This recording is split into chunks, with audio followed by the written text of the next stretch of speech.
Are you curious about Gestalt language processing? You are not alone. Join me, Corinne Smoose, and speech therapy PD for our podcast, The Gestalt Get Together. Our episodes try to balance the enthusiasm and excitement about GLP and its associated intervention ideas, as well as a healthy dose of skepticism about how to understand and integrate this paradigm shift into your career and the field at large. We hope that you can get together with us to learn more about Gestalts.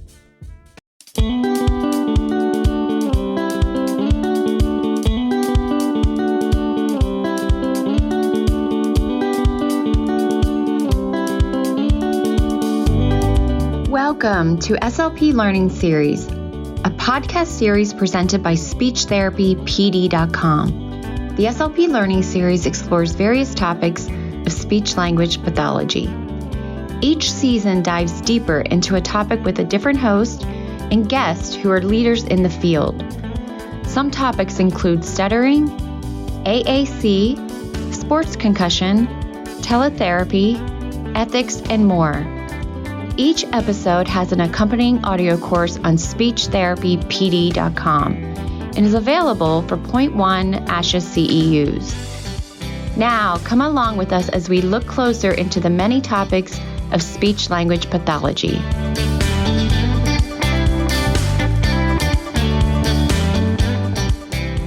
Welcome to Season 6, Ease into AAC.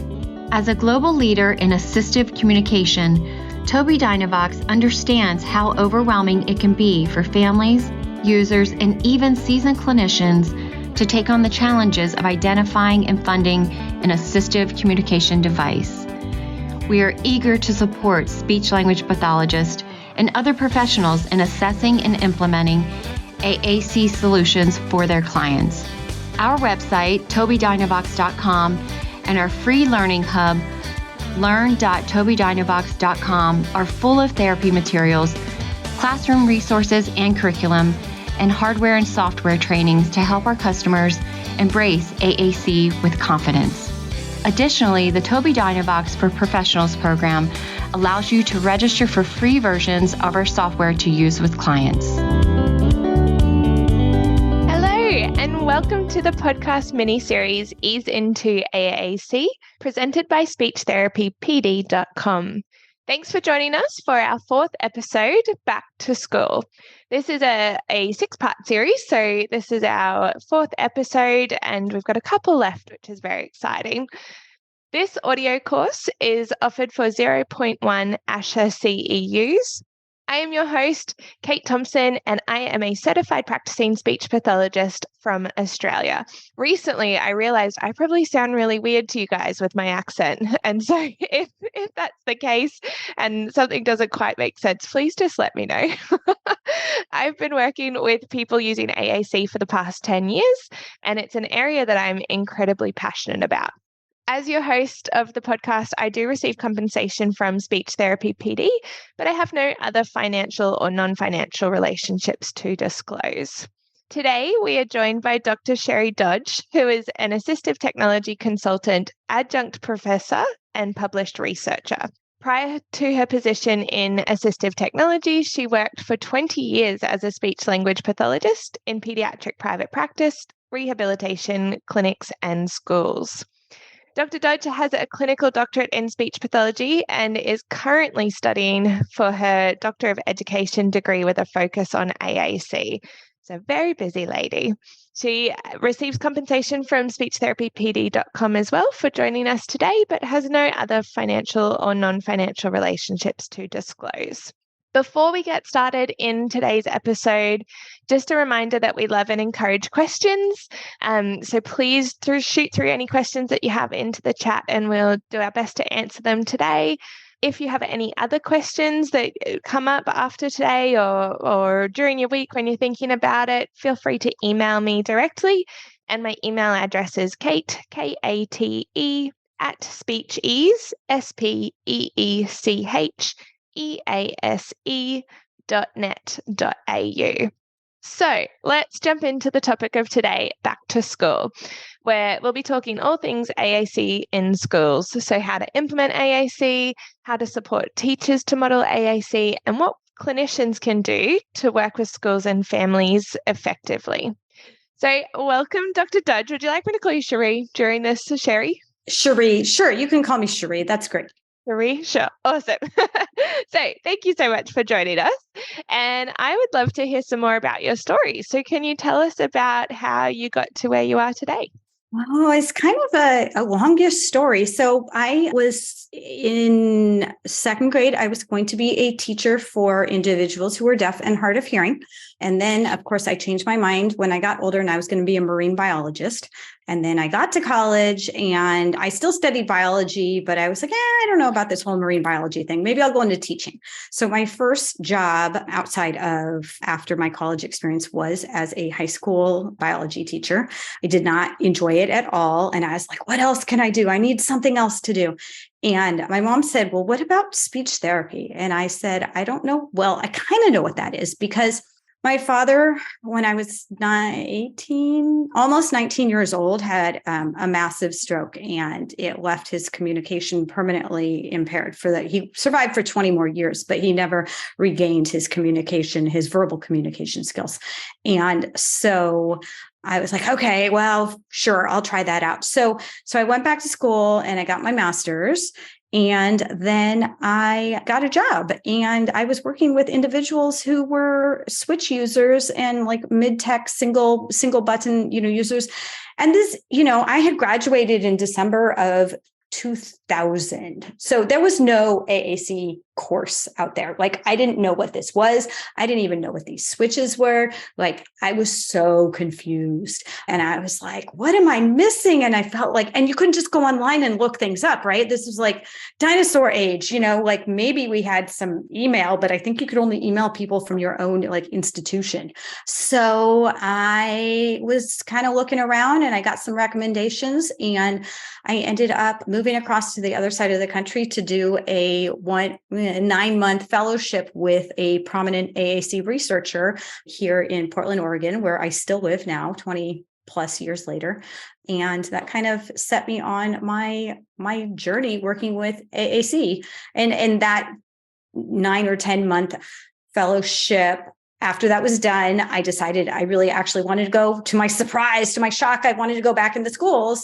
And I ended up primarily back in the schools. And I've done lots of things on the side where I was doing private practice or doing some rehab and things like that. But I've always been employed full-time by a school district since that point. Oh, wow. And has that always been in Oregon? So my very first part of my career was when I was still on the East Coast. And that's where I realized that I didn't know what a switch was. And I never heard of the term augmentative communication. So I was in New England at that time. And then I moved to Oregon for the fellowship. And then I stayed in the schools in Oregon at that point as well. Yeah. It's interesting to think that way back then for you, the assistive technology and the information we had about AAC was so little. And that's how I felt 10 years ago. And it's still how I feel today, that we're still learning so much. And there's still so much technology coming out all the time that is advancing AAC and making it incredible for people with complex communication needs. We've come so far, but still so much to learn and to go through moving forward as well. Yes. And now, back then you were saying you might have been able to email people from your institution, and now look at us, we're chatting over Zoom from Australia and America. Yeah, it's pretty crazy. Yeah, I remember when I first even heard about email, I was in college, first time I heard of email. And I think it wasn't even email, it was like messaging, and you could only message people in your dorm. So you physically had to be in the same building as this person in order to message them. That's what I recall. Yeah, that's crazy. All right. So I'm not sure about in the States, and if it's anything like Australia, we find it quite tricky to implement AAC within the school system. So we have it very set up where you've got speech pathologists that work within schools and then speech pathologists that work within the community. And both are stretched. They both have huge caseloads, huge wait lists, and it is hard to get that collaboration, and not all students in schools are being seen by speech pathologists. So we do private speech pathologists or community-based speech pathologists do go into schools every now and then and work with teachers, but we do find it quite tricky knowing how to support teachers. They're busy, they've got lots on their plate. Adding another thing such as AAC into their day just feels like too much, and it's going to break the camel's back. So I'm really keen to chat some more with you about supporting teachers, supporting the schools, and especially thinking about multiple different types of AAC as well that one teacher might have to be across. So can you tell me a little bit about what you've seen? What have been some challenges that you've seen within the school system? What are some things some stories that you might have in terms of how you've been able to work within that system? Okay, well, let me start by saying that it's not just within the United States, it's not just that every state is very different from each other, but even within those states, every district is quite different from the neighboring district. So the things that I've experienced might be very, very different than someone who lives in another state or even another school district has experienced. So I know that where I am working, we have myself, and I cover the entire district for assistive technology, which includes AAC evaluations, like AAC problem solving. I don't provide the therapy though. So there are speech paths within the schools that provide the therapy, but I provide training to the speech paths if they need it. And then training with the teachers and the staff. And I've even started doing some parent trainings as well post-COVID. So that's been really interesting and fun when the parents, want to. That's one of the biggest, I'm probably going on a tangent now, but that's one of the biggest challenges that we have as school-based SLPs is that we frequently don't see the families.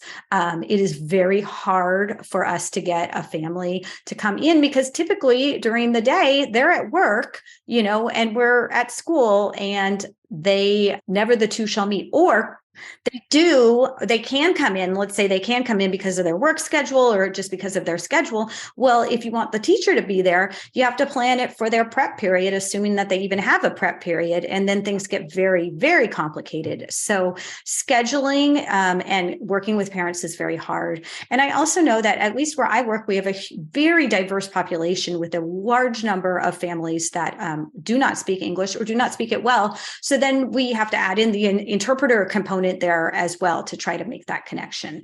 So that has been a huge challenge, I think, in the schools for me and others that I've talked to as well, is really getting families to, a lot of times they want to buy in, like they like the idea, but they just don't see how it's useful when their child is able to get their basic wants and needs met at home. Parents can understand a lot of what they want and what they need and predict what's going to come next.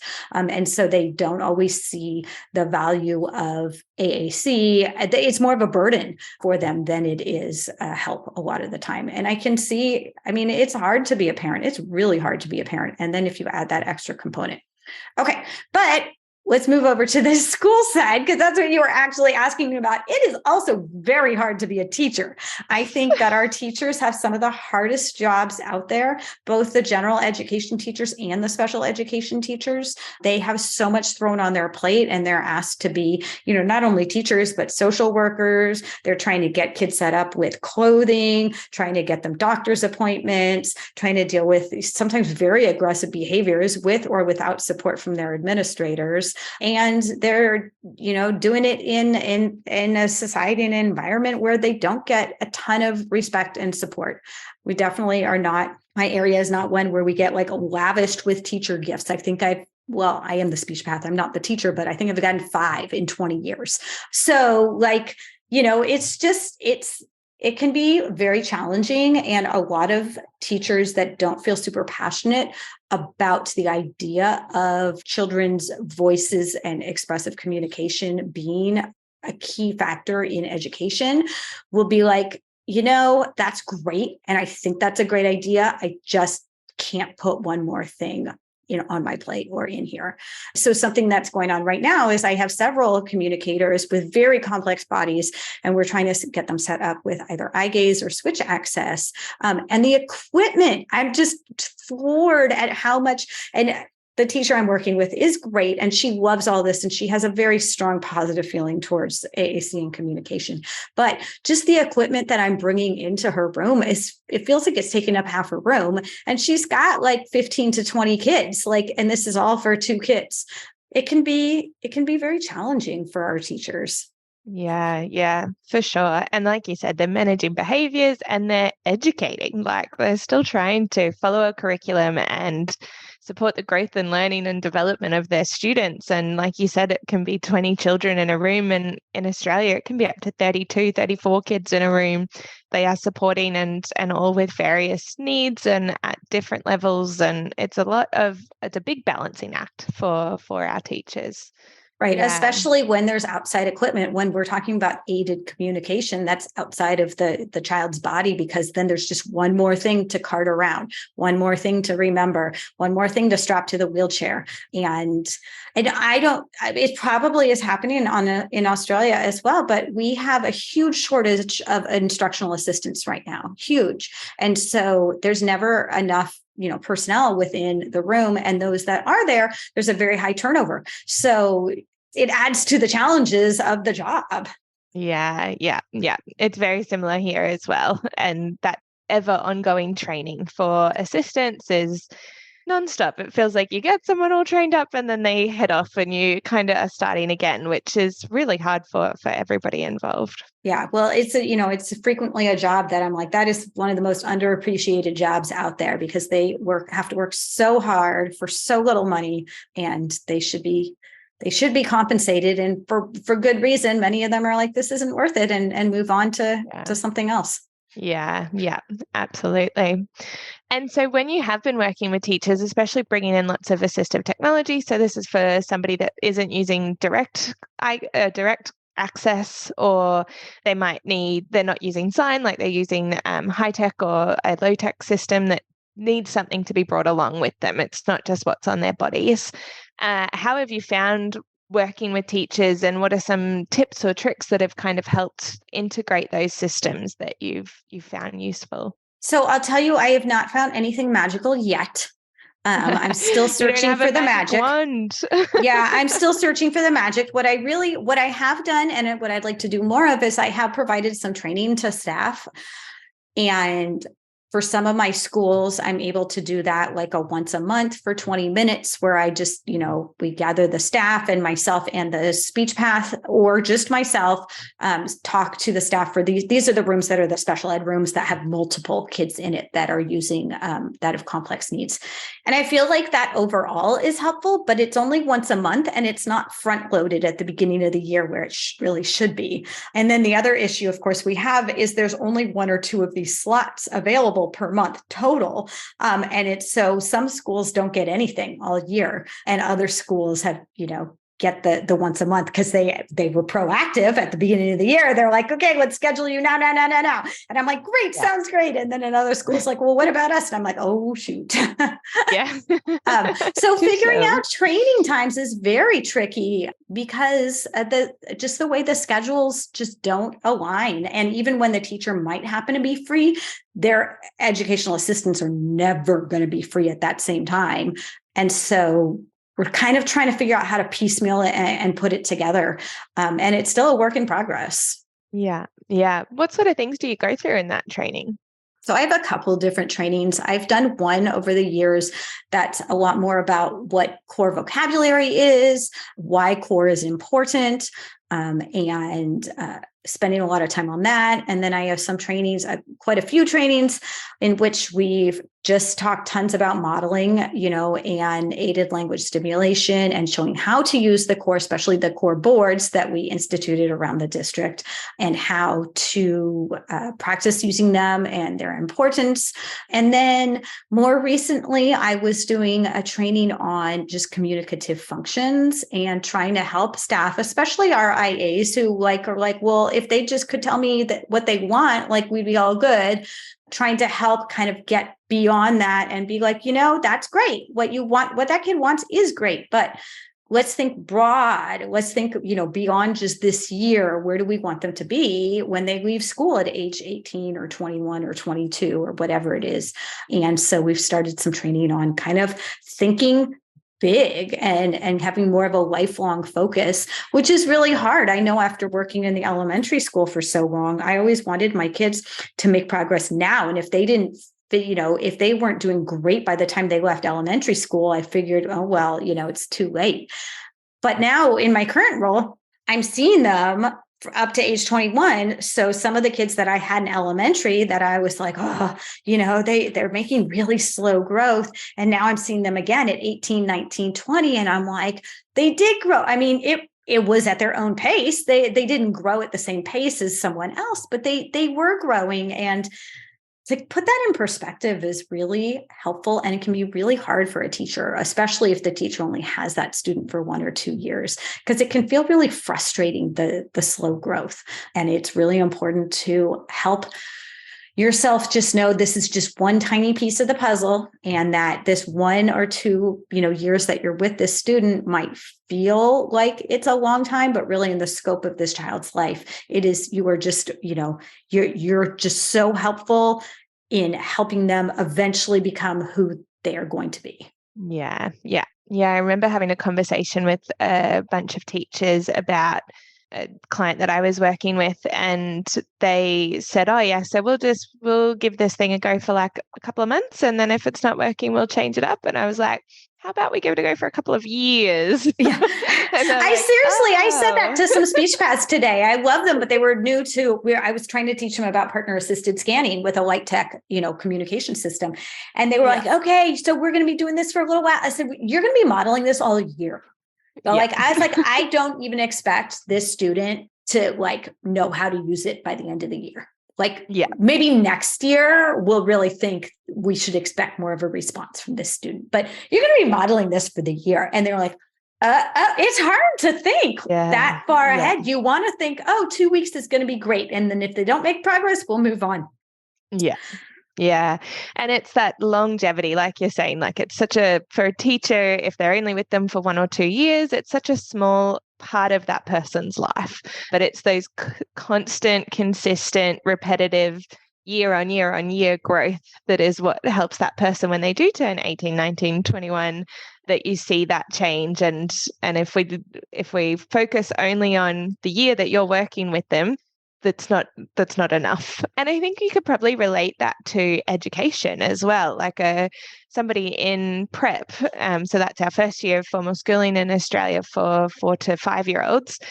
If that's their foundation skills that they're learning then, and then year 1 is different, and year 2 and year 3 and all the way up. So I think being able to relate that to the education and the bread and butter of what teachers do could help them to understand that we're just laying foundations now, and then we're starting to grow on those over the years. And what you do now is going to impact in 10 years time, and helping people to understand that could be helpful. And I think it's really hard for teachers because they only have them for 1 or 2 years. And then we have these big breaks, like our summer break. I don't know what it's like in all parts of the world, but for us, it's typically a 2.5 month summer break. And so anything after about our spring break, which is around March, for most people, it's March, April, they are they don't want to try anything new because they're like, we're so close to the end of the year. And I totally get that. I have totally been there. But when you think about it from a lifelong perspective, you're like, no, you're not close to the end of the year because this kid still has, 10, 12, 15 more years of education. So let's give them every second available. And that you can't really realize that until you kind of suck yourself back and give yourself perspective and really distance yourself. So that is a challenge that I think we're going to probably have forever. I'm not sure there's a good solution to that one. Yeah, absolutely. That reminds me of another conversation with a group of teachers. They were saying that they've, done so much modeling for the last 12 months. So we're about to come up to our summer break, which isn't quite as long. It's about six or 8 weeks. And they've done so much modeling. The student has come so far, and now they're going to go on this break, go home, and they know it doesn't get used or modeled at home much. And so they're already anticipating that next year the person will probably have regressed a little bit in their skills, and frustrated already that they're going to almost need to take some steps back and start again a little bit. So that's something that we've been working really closely with mum and dad about implementing at home, and let's not drop these gains and at least maintain as many as we can rather than having this big regression over that time. And I think that's where it becomes tricky, where if you're not also talking to the families, it is hard to get that merge across the two environments to help continue that person's growth. It's a huge challenge. We do have some families that have the availability to come in and are able to make more of that bridge, but it's a big challenge. And, our families are often really struggling just to get by. And so it doesn't always happen. Yeah. And especially for us, it's the Christmas period too that we break for summer. And so, families are focused on Christmas and all of those fun things and going away. And so it does kind of become, one of the things that aren't on the list for a while there. Yeah. Have you, in your time working with schools, have you seen anything work that does help bridge that gap between schools and families? Well, my current role, this is only my second year in my current role. So I can't tell you yet how to bridge that gap. I know when I was working as I'm going to call it a regular school speech path, but basically, I was the school speech path. I did everything, including AAC. I would send home a lot of ideas for the summer. And for the most part, I don't feel like families did it, but I liked knowing that I was providing the opportunities for the families. And then the thing I always told families, and and a lot of them really tried to do this, was if nothing else, just read with your kids or talk about what they're if they're watching videos, fine, I get it. I'm a parent. Kids got to watch videos sometimes, but then talk about it and, find out what they're interested in and really build some conversations from there. So just trying to make it as easy as possible is kind of the best we've done. Also encouraging families, if at all possible, to find some outside private speech therapy over the summer. But that's very challenging. Like you said before, there's huge wait lists for our private speech therapists and for our clinic-based speech therapy. So many of them just can't get in. Yeah. And we have that same issue here as well at the moment. Have you found doing it what we would call a stakeholders meeting, where we'll get the speech pathologist and the parents and the teacher all in the room together, and leading up to the start of a new term, usually we would find that is a good time to do it, to talk about, okay, what's everyone going to do? What between our terms are 10 weeks long, and between each one we have a 2-week break, except right at the end, which is our bigger break. And so at the end of one of the terms, we will usually try and organize a stakeholders meeting where we get everybody in the room. We talk about how progress has gone, what the parents can do for the upcoming school holidays, and then what the focus is going to be for the next term. Is that something that you guys have access to that could be beneficial, or would that be a scheduling nightmare? Well, it sounds like the closest thing we have to that would be our annual IEPs, which, are similar to that, but they are only once a year. And those can be great, but again, they're only once a year.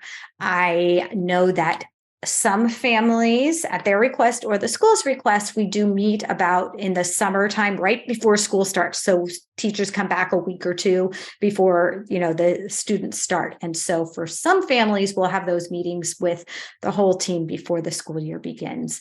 But usually they are pretty dependent on the case manager, who might, in many cases, is going to be the special education teacher setting that up. And thus far, I haven't been to very many of those. Sometimes the ones that really happen are actually the ones where the parents are pushing for it to happen, because the parents are like, this needs to happen before school starts, and then we make it happen. But scheduling can be, like you said, very, very hard, especially like our speech paths will have 60 kids plus on their caseload, and they can't possibly do that for every student. Yeah. We find that we'll cancel a one-on-one session to try and fit something like that in, because, and again, this is more coming from the private sector, where we have our regularly scheduled appointments that are once a week or once a fortnight. And then we'll go, okay, well, instead of doing our one-on-one this week, let's do a meeting with the school and you, and make sure we're all on the same page, and OT come along, and psychology, and anyone else that's involved. And it just helps us to all stay on that same page moving forward.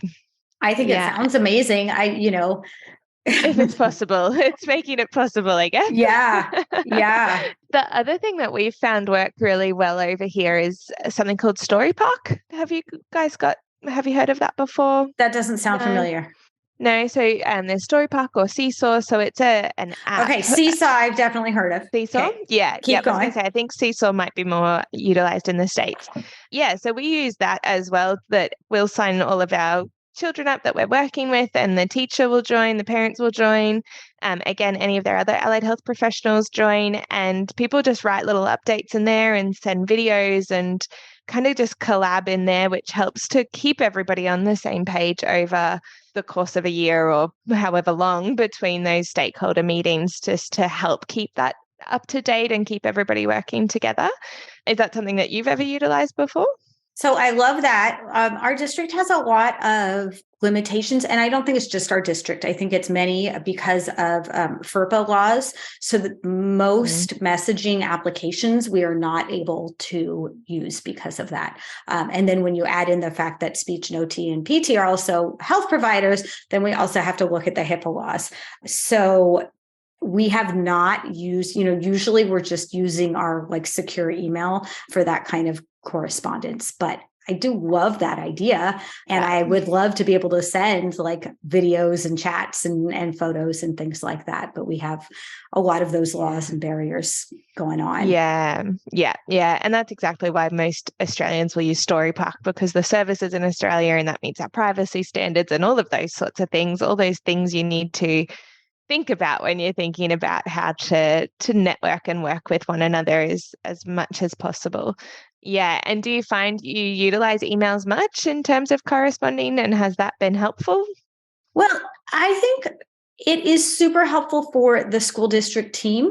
It is, and for getting the family on board, it just depends. It depends on how often the family checks email. For some of our families, email is not preferred method of communication. It also depends on the home language of our family. If English is not the home language, then some of our families will just independently use things like Google Translate, for things like Spanish. But if you have a Somali family, then there's more barriers. Like Google Translate for Somali is not as good.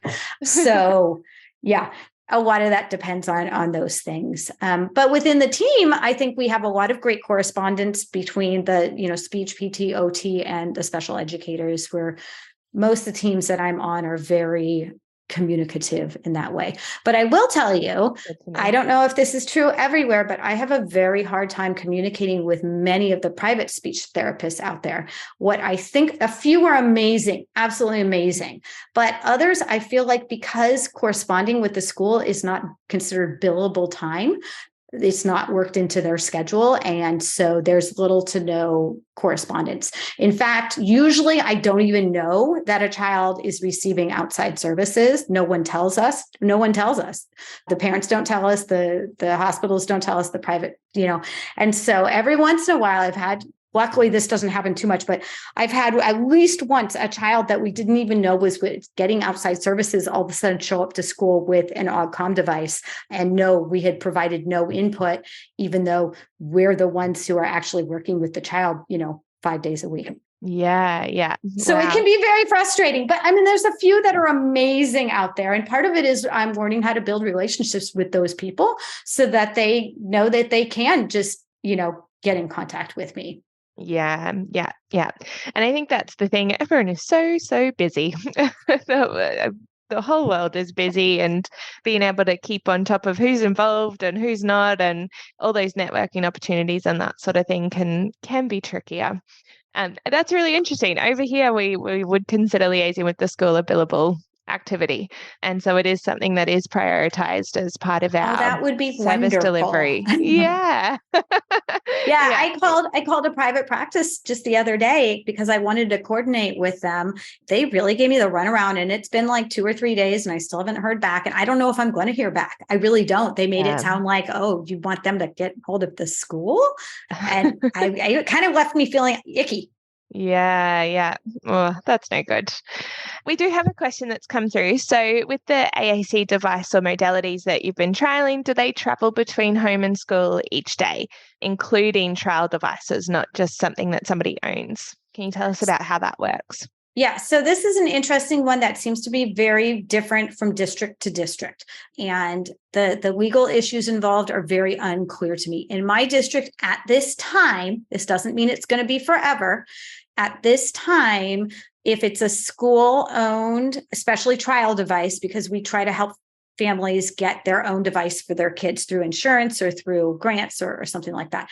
But the school-owned ones stay at school. They do not go home. And we have a lot, and there's a couple reasons behind that. One, I've got about 10 iPads total in the district. And so I cannot let them leave the school. The other is that we have found every once in a while when an iPad does go home that the battery drains and guided access goes off, and then it just becomes a fun tablet. And then a third reason is that, well, actually there's four. A third reason is that we do have a lot of families that move in and out of the district. And so we would have a really hard time keeping track of our devices. And then the last is that the parent school communication, like I said before, it's very tricky. It's very hard to train families. And so when especially a school-owned device goes home, we usually families aren't using it for communication. And so, yeah. And then I just got a device. This was a personally owned. This wasn't even a school owned, but I got a device returned. I had just helped this family get this personally owned device over the summer.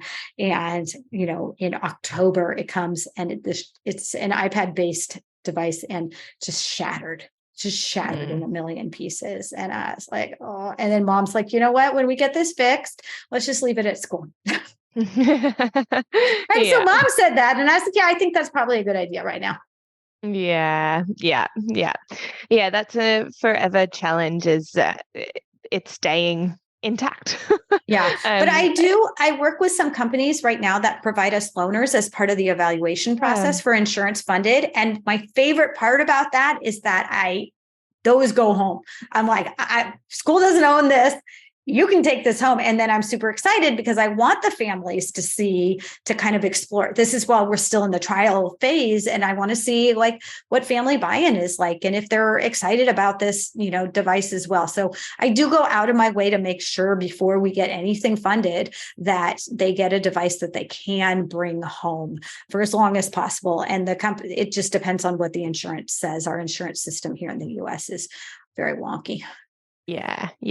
I was just going to ask that about device suppliers and whether they do any loan agreements or loan arrangements where you can send a device, or they'll send out a device where you can hire it for, a couple of weeks or up to 4 weeks, and it go between all the different environments before you do a personally owned application. Yeah. So the companies that I've been working with here, they basically have either a 2-week max trial time, or they base it off of what the insurance requires. So some insurance plans say there must be a 1-week trial. And so the device company will only send it for a week. They say insurance only wants a week, so we're only sending it for a week.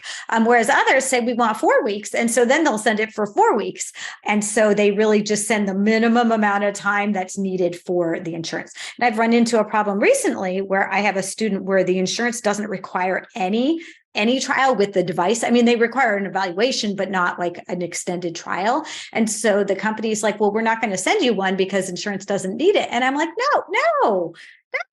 I can't have a parent like making these like decisions about what she wants for her son when we can't even send, So hopefully they're sending me one for a week. Yeah, fingers crossed. When you do your trials, especially if they're only for a week, what sort of things are you looking for to help decide whether it's the right system or not? Because it's not a very long time. Right. I'm doing my trials much more than a week. Yeah. I am usually giving the kids access to almost always a iPad with an app on it or multiple apps over time for several months. The trial in terms of just sending it home, that's where it's really limited because I really depend on the companies to provide those for that extended trial.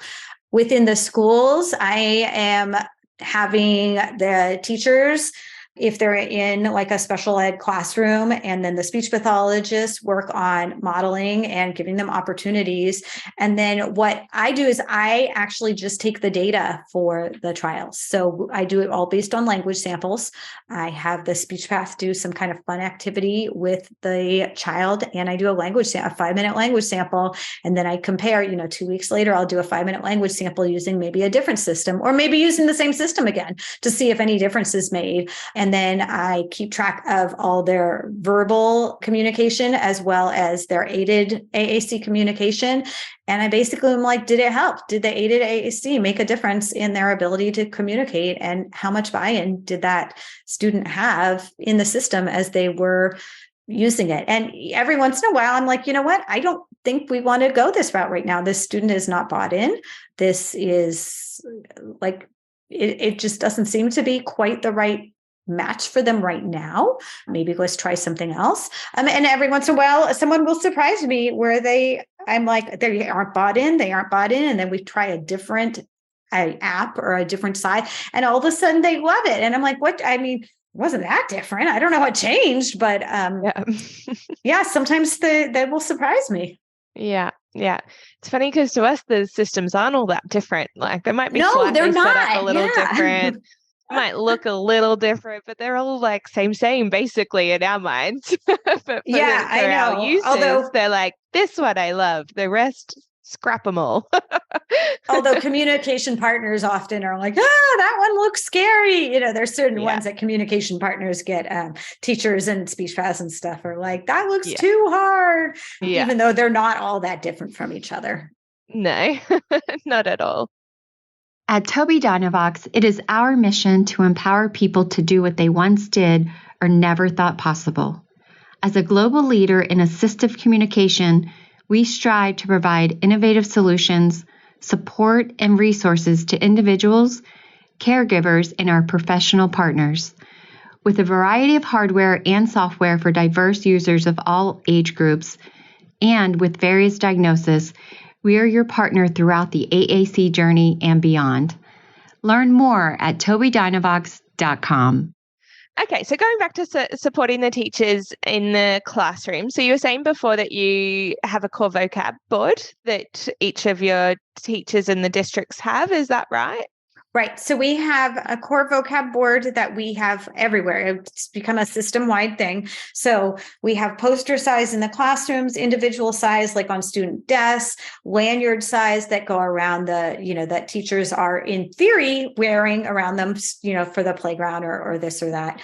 And then we are using that. Ideally, the teachers and the IAs are using that throughout the day to model their language and provide a visual communication system for their students. In addition, I'm trying to get at least one high-tech, like kind of sampler device in each of our special ed classrooms so that there's at least one to kind of pass around so that multiple kids can be trying it. And most of our rooms do have several AAC users who have personally owned devices as well. So one thing that we found is that the kids who already have a personally owned device provide a great model for other kids who do not yet have a personally owned device. Where we run into some trouble is our kids who are in general education classes who have a personally owned device. What often, not always, but often happens is that they feel very self-conscious using their device when no one else in the classroom is using anything outside of their spoken voice for communicating. And so that's been interesting with our little kids. The little kids are much more understanding. Like I do a class training and like give them like light tech versions of the board and they think it's super cool. But our older kids are really hesitant to bring them out and feel very other and awkward, and outside of like class training and a lot of support for, all individuals are different and we all have different needs. That has been a challenge. And I haven't solved that challenge yet. And I think that's one of those things that it's just going to depend on the student. Yeah, for sure. And with your core vocab boards, how many cells or symbols do you have on a board? Rough, like, do you have a standard? Yeah, there's 60. There's Yeah. 60 cells. Yeah. And I did also forget to say, when I was the speech path in the one elementary school, so I had 2 to 3 classrooms at any given time that were full of kids with complex needs.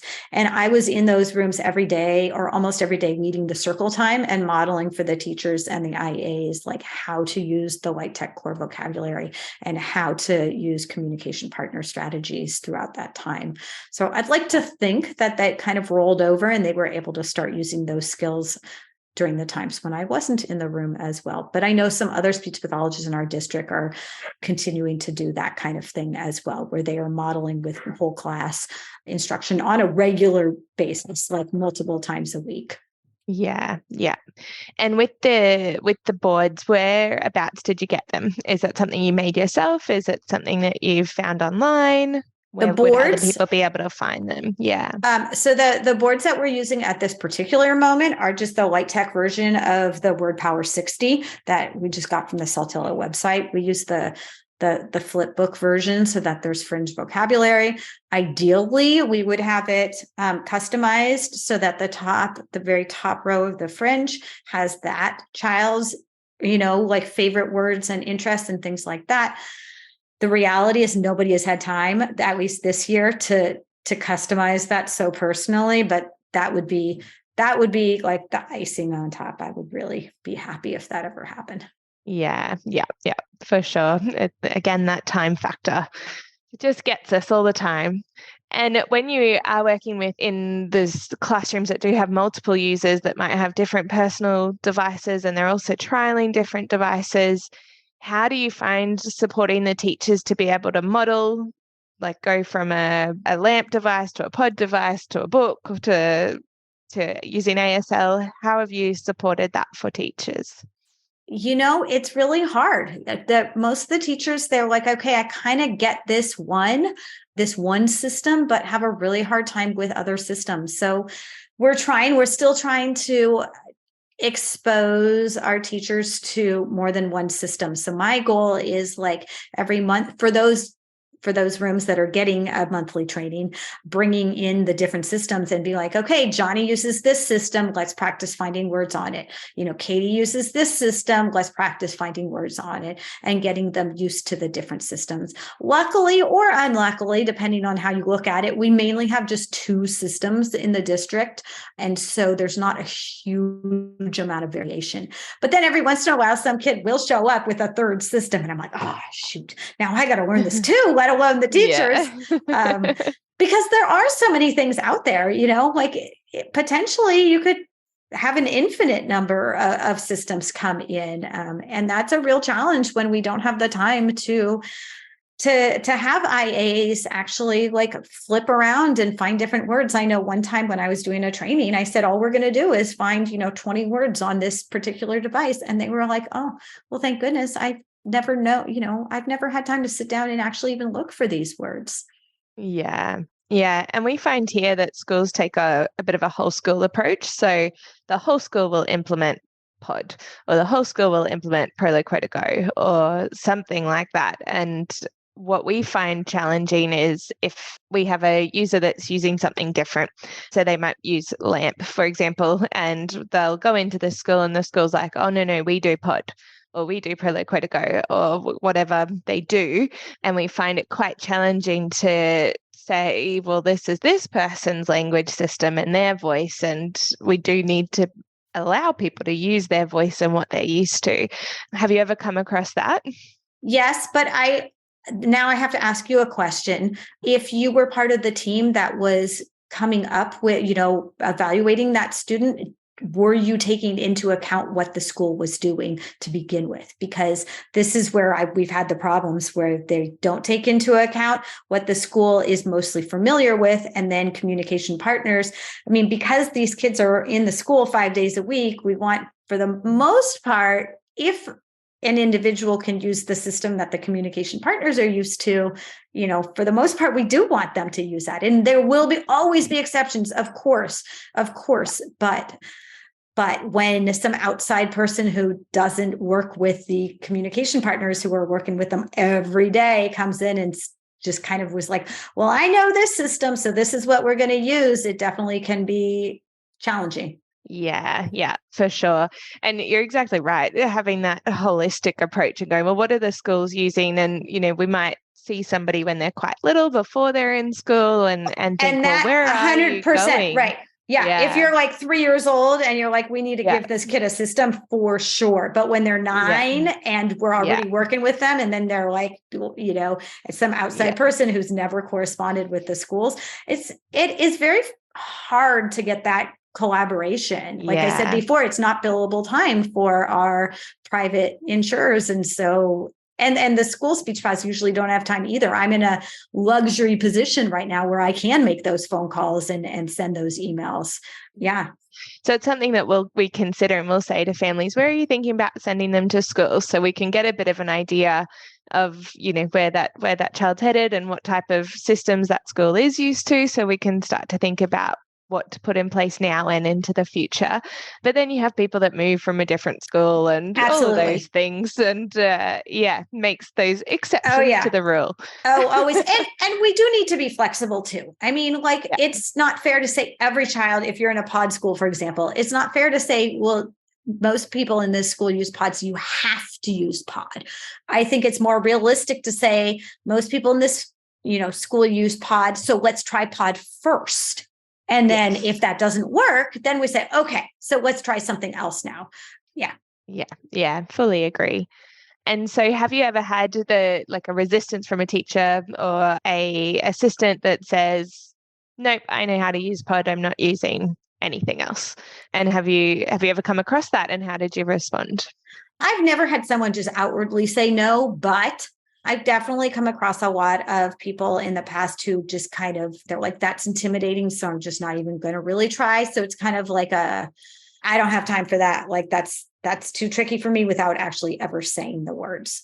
Yeah. And it's a huge barrier because it's a attitude or lack of flexibility barrier. And that's just really challenging until individuals can see the potential of communication for those students. Then we're just going to have a lot of hurdles, which is why on my training this year, I actually started my whole training with the whole idea of what is communication, why is communication important, to try to provide some of that foundational knowledge so that hopefully there's less resistance, even when there's challenging new things that come in, like an eye gaze device in a different system, which is what I'm brought into the high school right now. Yeah. And when you're doing the training around those foundational belief systems, I guess, is there any activities that you do or any ways that you word things that kind of give people a bit of an aha moment? I mean, I created a workbook and we go through it together as the workbook. I like to give analogies of learning a second language, like how much time and space it takes, the fact that we all come into the situation from a different background, and trying to, for the most part, to help them start thinking about their individual students as well. So I'd be like, okay, think of a student you currently work with, so that, the theoretical can start to become a little more practical. And that seems to be helpful for some of our adults. It's really interesting. Adult learning theory is this whole offshoot that I didn't even know about until a few years ago.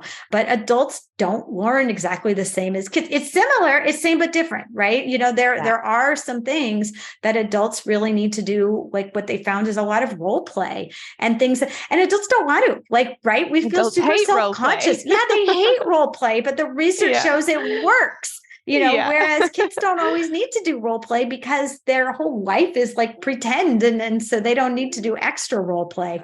It's awkward because you don't have that same you have embarrassment with adults that you don't always have with kids also. So some resistance is just because adults feel embarrassed about trying something new.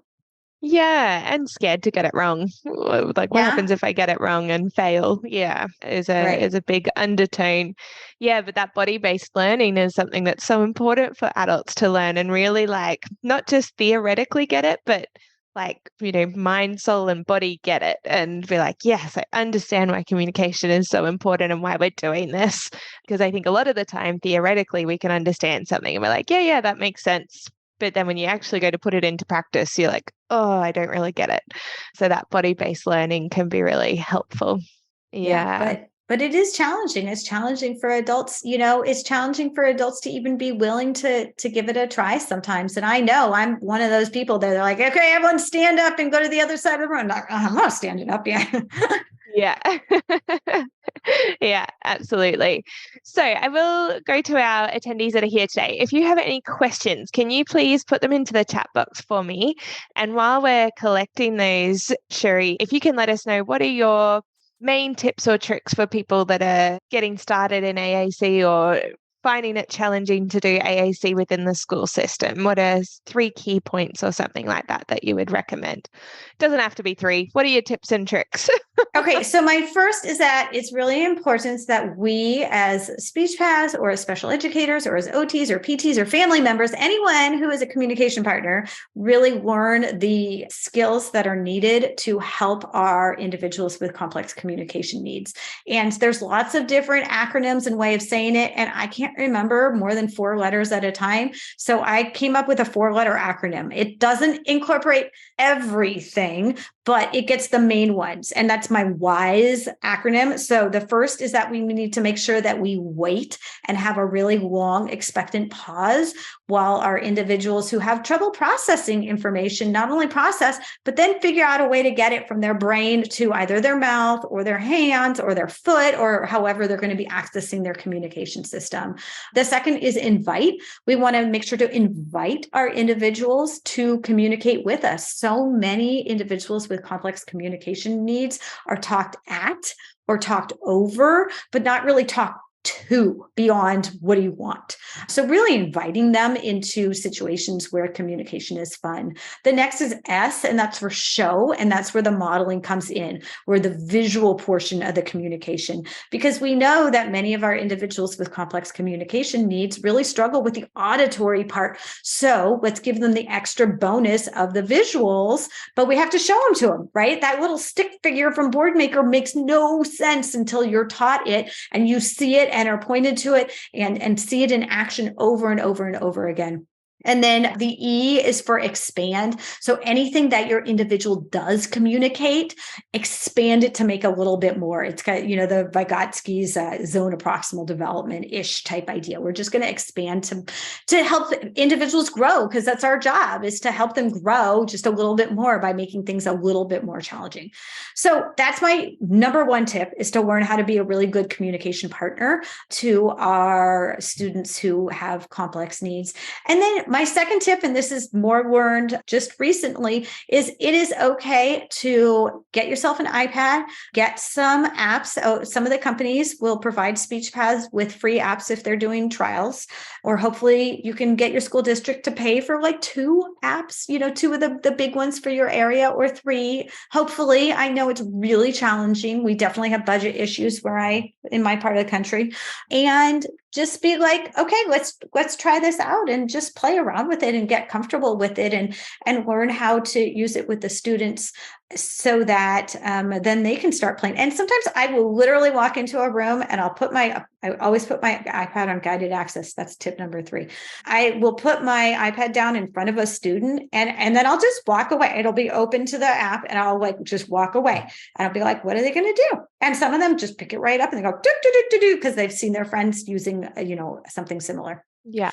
And okay, so then this goes with Maria's question. Do you only allow adults and teachers to be a model, or do you allow other students? I absolutely allow other students in the class, and I allow them to use their communication device if it's a personally owned, it has to be with their permission. So it's the same thing that I would say, like, you don't touch someone else's stuff without their permission. If they let them use their device, then I'm all for it. Share and share alike. But again, some people, most of my students are like, sure, whatever, it's all good. A few are like, don't touch my thing. And in that case, I provide them with a light tech option to model with. Yeah, I've definitely had the same, where this is my voice, this is my device, nobody else is touching it. And we've got to respect that, because it is their voice and their way of communicating. And yeah, I love that idea of give the students who want to get involved and who want to model a different system or a light tech version of it, so that they can still model and engage with the person using the system that they know. That's a really cool idea. Any other tips? No, I mean, as much as possible, I love it when we can normalize our tools. So I'm always telling my educators and my families, as much as you possibly can, make what your student is using as normal as possible. It shouldn't feel like this is weird or odd. That's why I like people to use it themselves, like an OGCOM device, use it yourself with your student's permission, but use it yourself. And if you can, I would have little AAC once. Okay. So one year I had these 3 girls that were all the same age. They were all using similar AAC apps and they were all very social. And I had them in a little AAC club. And I felt like it was fabulous because it was the norm. I was the only person in that club who was not an AAC user, and I had my device, so I tried to be an AAC user. So whenever possible, I really love it when people are showing off and normalizing the tools, because that's how a lot of kids feel more comfortable, is when they feel like, oh yeah, this is okay. This is normal. Yeah, everyone's doing it, which is why I think the iPad apps are so good, because the iPad doesn't look any different. Everybody has an iPad. Every man and his dog has an iPad, so that helps. And like you said, for speech pathologists, a lot of the time the developers will give you a free download code if you contact them, so that you can trial it with your students and your clients. Yeah. And there's a lot more competition now for AAC funding companies. And so some of them will provide you with a device as well. If they know that you're in the evaluation process, I have at least one company who will not be named, but they are like, here's a device, you can use it for the year, because they're trying to sell their product. And so even if you're like, my school will not get me any devices, I totally get that, but sometimes these companies will. And there's a lot of companies out there. Just dig around. Yeah, did not know that. That's awesome to know. And how about for somebody wanting to go do more learning about AAC? Are there any courses or books or resources that you know of that you were like, this was excellent for me? Oh, there's everything. There's so much available right now. I probably wouldn't move across the country, 20 some years ago if this stuff had been available. There's tons of webinars out there. Some are free. Actually, a lot are free. Some are paid. There's some great podcasts. Every week you could be learning something. And then if you just get on, some of the big companies will send you, like I know AbleNet and Don Johnston and Saltillo. If you're on their email list, they will send you webinar update, free webinar. Most of them are free, like weekly. You'll get inundated with information about webinars to learn more. Yeah. Thank you so much. That has been such a useful conversation. And I think we've all can take away some tips and tricks that we can start to use in the school system, how to support our teachers, how to bridge that gap, or at least consider bridging the gap between school and home, and trialing a few different things to see what works. So thank you so much for joining us. Throughout the rest of the series, just so everybody knows, in our next episode, we're meeting with representatives from AAC and AAC, who are professional bodies that support speech pathologists using AAC. And we also have Jeff Steppen, a speech language pathologist from America, coming to talk about some professional supports as well for speech pathologists implementing AAC. And if you have any questions after today's episode, or at any time into the future, if you're like, what about this, or what was that idea, or anything like that, feel free to shoot me an email at Kate, Kate, at speechease, speechease.net.au. Thanks so much, everyone. Thanks, Cheri. Have a great day. Thank you. Thank you for joining us for tonight's course. To complete the course, you must log into your account and complete the quiz and the survey. If you have indicated that you're a part of the ASHA registry and entered both your ASHA number and a complete mailing address in your account profile prior to the course completion, we will submit earned CEUs to ASHA. Please allow 1 to 2 months from the completion date for your CEUs to be reflected on your ASHA transcript. Please note that if this information is missing, we cannot submit to ASHA on your behalf. Thanks again for joining us. We hope to see you next time.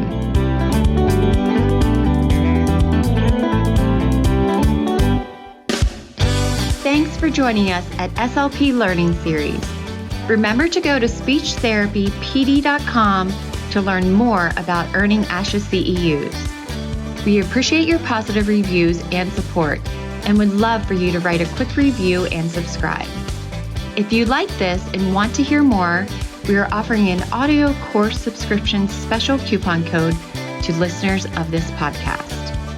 Type the word SLP Learn for $20 off. With hundreds of audio courses on demand and new courses released weekly, it's only $59 per year with the code. Visit speechtherapypd.com and start earning ASHA CEUs today.